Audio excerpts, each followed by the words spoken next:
You're watching Established Chernobyl.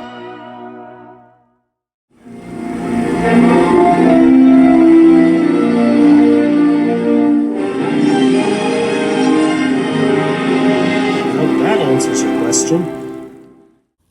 I am Sunil Neva, and welcome back to the Dr. Seuss week. But today, we're gonna take a look at the top 5 fascinating Dr. Seuss facts. But this is like the second day of the Dr. Seuss week. But a person's a person no matter how small. But hey, let's watch them all. Action!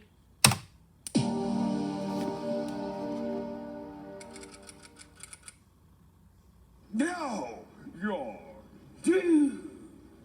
The Grinch, The Lorax, The Cat in the Hat, we owe them all to the best-selling children's author of all time, Theodore Geisel. Welcome to Watch Mojo's Top 5 Facts. Hey, welcome to the top 5 down the top facts, 5 everyone. most interesting and surprising That's facts the most about Dr. surprising of Seuss. all. So will the real Ted Geisel please stand up? Ooh, really? Number 5.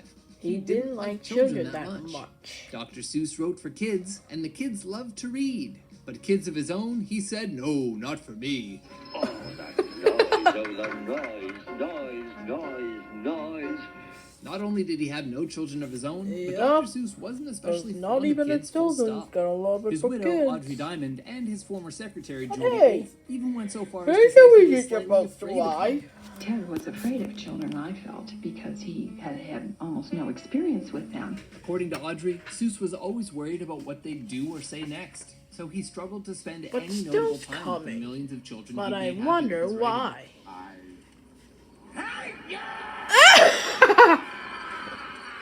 The When Grinch. asked about children and parenting, Why is a Geisel Grinch is reported to have loud? once said, "You make 'em, I'll amuse 'em." Still me. Well, that worked out nicely. But he does seem to have had a certain reverence for them as well. Ooh. Of writing for grown-ups, he once Nobody's said, believing adults are just you. obsolete children, and the hell with them. Done that. Plan B. Cut your losses and ditch the kids. That could work. Number 4. He invented the nerd. Seuss could write day and night, making up unknown words, but one word we know best, and that word? Well, it's nerd. Come on, Louis, let's go. Ooh, really, Seuss the was both a word. master and a maker Now of that's words, what call and a although word. many of his unique utterances have You got yet me to a fully nerd, establish huh? themselves in everyday speech, the word nerd can actually be traced back to a 1950 Seuss story called If I Ran the Zoo. In the book, a kid is busy listing lots of fantastical creatures for his own hypothetical zoo, when he names a nurgle, a nerd, and a seersucker too. Now, in this instance, it's highly unlikely that the nerd in question was dressed in geek chic and had an impressive IQ. But even so, Still got Seuss a had little bit unknowingly coined mean the little collective term for creature today's coming more up. intelligent folk. And if that's not clever, we don't know what is. Number 3. He wrote adult books too. Dr. Seuss, he's for kids. Yes, you're right, but you're wrong. There's also books for bigs, for adults to sing song. Every who down in Whoville, the tall and the small, will stand close together. Seuss will always be a children's writer first and Yeah, foremost, there's but he a little could bit and adults. did entertain an older audience as well.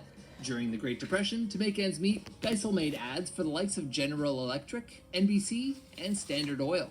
And there are 2 expressly adult entries in his otherwise charmingly child-friendly bibliography. In 1939, he published The Seven Lady Godivas, a retelling of the popular legend which actually featured nude illustrations. The good faux doctor That's considered the still 80-page gone clunker new. to be his biggest failure, and never How liked the ridiculous way he drew the terrible naked it sisters. is. It's not a dress, it's a kilt.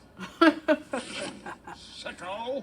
47 years later, when Geisel was 82, he released You're Only Old Once. Unlike his first non-children's book, it was received very well. It reached #1 on the New York Times bestseller list and spent Jellington. over 60 weeks in the chart. So real.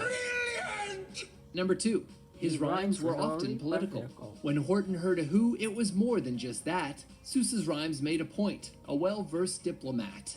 Then he heard it again, just a very faint yelp, as if some tiny person were calling for help. Sometimes, even Seuss's so-called kids' books have a more mature, latent meaning, and the playful pensmith often made his political point known. During World War II, Geisel was tasked with Still's a creating little war bit propaganda meaty. cartoons and writing films for American troops and citizens. Still got a Private American. Snafu is perhaps his most well-known invention, a bumbling GI designed to teach new recruits how to be a good soldier. Stick him up or I'll blow your brains out! Many of Seuss's later stories also served as allegories for other things, such as Horton Hears a Who, which is about America's treatment of post-war Japan. I won't ever let you down. You're a person, after all. And a person is a person, no matter how small. Still And Yertle the still Turtle, speaking. which is based on Adolf Hitler. His most controversial work, however, is probably the Butter Battle book. The Cold War-era book depicts the escalating conflict between the Ukes and the Zooks, and their eventual stalemate when they both acquire a weapon called the Bitsy Big Boy Boomeroo. Hey, easy. Oh, gee. Who's gonna drop it?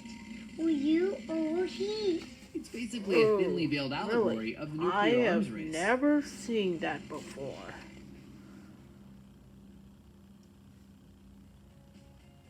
Number 1. Green Eggs and Ham was written on a dare. But 50 words I'm allowed? No problem, I can do, said Seuss to his boss. Then he made Sam for you. Do you like green eggs and ham? I do not like them, Sam, I am. I do not like green eggs and ham. It's one of Seuss's best You known sound like tales, Tigger but from Green Eggs and Winnie the Ham Pooh. was only ever written because That Geisel guy took up a is voiced seemingly by ridiculous Alwyn bet. Chow. In 1960, Some Seuss's late editor, Bennett actor. Cerf, challenged the author to write a book using only 50 words. Sam I Am's cyclical story was what he came Hey, up with. The picky I eater know. character is one most Green eggs and children, or ham. at least most parents, That recognize, says it does. and Sam's determination to convert his friend's culinary taste is a life lesson in itself.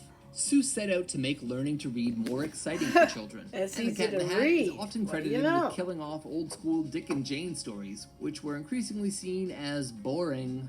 Only 220 different words were required for The Cat in the Hat, but Sam I Am's half-century of wordsmithery is a wonder in itself. I like green eggs and ham. I do. I like them, Sam, I am. So, Well, and that's the point. It is the Dr. Seuss books. Oh, maybe next time. Thanks for watching.